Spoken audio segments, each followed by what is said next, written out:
સુરત શહેરના અમરોલીના કોસાડ આવાસ ખાતે પિતા પુત્ર પર હુમલા બાદ પુત્ર ફરહાનની મોત પછી અમરોલી પોલીસે 3 યુવકોને ઝડપી પાડ્યા।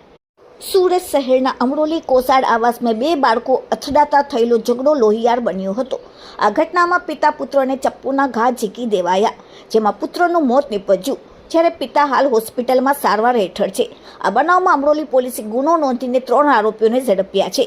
અમરોલી કોસાડ આવાસ H1માં રહેતી સબાના રફીક ગુલામ મોહમ્મદ શેખને 6 વર્ષનો દીકરો શનિવારે રમતા રમતા ઉપરના માળે રહેતા સાદાબ ઉર્ફે રાજુ નથુ શેખની 3 વર્ષની પુત્રી સાથે અથડાયો, જેથી ઝઘડો થયો, જેથી સબાના બનેવી ફરીદ અજીત શેખ બંબાવાલા અને તેના પિતા અઝીઝ કાદર મિયા શેખને ઝઘડો નહીં કરવા સમજાવી રહ્યા હતા, ત્યારે સિરાજે છરી વડે હુમલો કરીને ફરીદને છાતી તથા પીઠના ભાગે ઘા માર્યા। પિતા બચાવવા માટે વચ્ચે આવતા તેને પણ પીઠના ભાગે ઘા મારી દીધા। આ બનાવમાં ઇજાગ્રસ્ત પિતા પુત્રને સારવાર માટે સુરતની સ્મીમેર હોસ્પિટલમાં લઈ જવામાં આવ્યા, જ્યાં ફરીદને મૃત જાહેર કરાયો। પિતા હાલ હોસ્પિટલમાં સારવાર હેઠળ છે।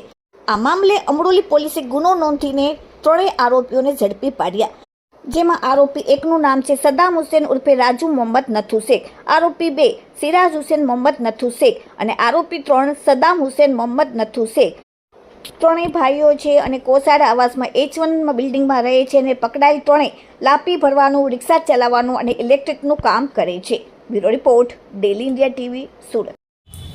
ગઈ તારીખ 8/2/2026ના રોજ અમરોલી પોલીસ સ્ટેશન ખાતે એક મર્ડરનો ગુનો નોંધાયેલો હતો, જેમાં વિગત એવી છે કે ગઈ તારીખ 7/2/2026ના રાત્રે 23:00 વાગે આ કામના જે ફરિયાદી છે સાબાના રફીક મોહમ્મદ શેખ, તેની દીકરો હુસેન કરીને છે, એ જે H1 બિલ્ડિંગ છે એમાં બિલ્ડિંગ નંબર 52/B છે, ત્યાંની દાદર પાસે રમતો હતો। તો આ કામના જે આરોપી છે રાજુ નથુ શેખ, એની દીકરી હતી, એ પણ રમતી હતી, એટલે બંનેને રમતા રમતા એકબીજાને અથડાયા। તો આ અથડાવાને લીધે છે ને પેલી છોકરી રડવા લાગી, જેથી એના બાપો એના ફાધર છે રાજુ નથુ શેખ, એને ફરિયાદીને કહેવા ગયા કે ભાઈ કે તારો છોકરો મારી છોકરીને આમ અથડાવ્યો અને કેમ અથડાવ્યો, એ બંને વચ્ચે બોલાચાલી થઈ।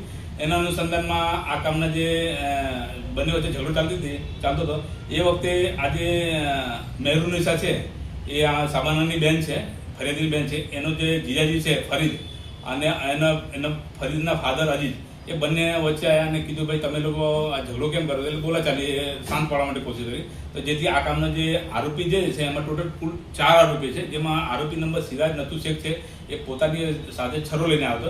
એણે આ કામના જે ફરીદ છે એની પીઠની પાછળ 2 ઘા મારેલા, જેથી એને એ ઘા વધારે હતા, એટલે એના લીધે એનું મોત 108માં ગયા અહીંયાથી સિવિલ હોસ્પિટલ, ત્યાં જઈને એનું મોત થઈ ગયું।